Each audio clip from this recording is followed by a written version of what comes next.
Terkait diamankannya Bupati Musi Banyu Asin yakni Dodi Reza Alek Nurdin dengan dugaan kasus korupsi, Komisi Pemberantasan Korupsi atau KPK kembali melakukan penggeledahan di kantor Sekretariat Ikatan Keluarga Musi Banyu Asin di Jalan Talang Kerangga, Kelurahan Bukit Kecil 30 Ilir, Kecamatan Ilir Barat 2 Palembang, Sabtu 23 Oktober 2021.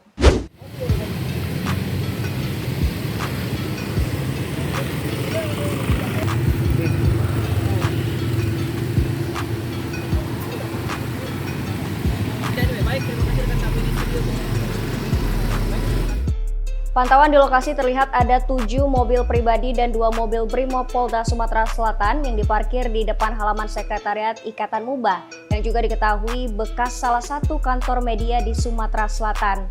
Nampak sejumlah berkas dibawa dari dalam kantor untuk selanjutnya dimasukkan ke mobil.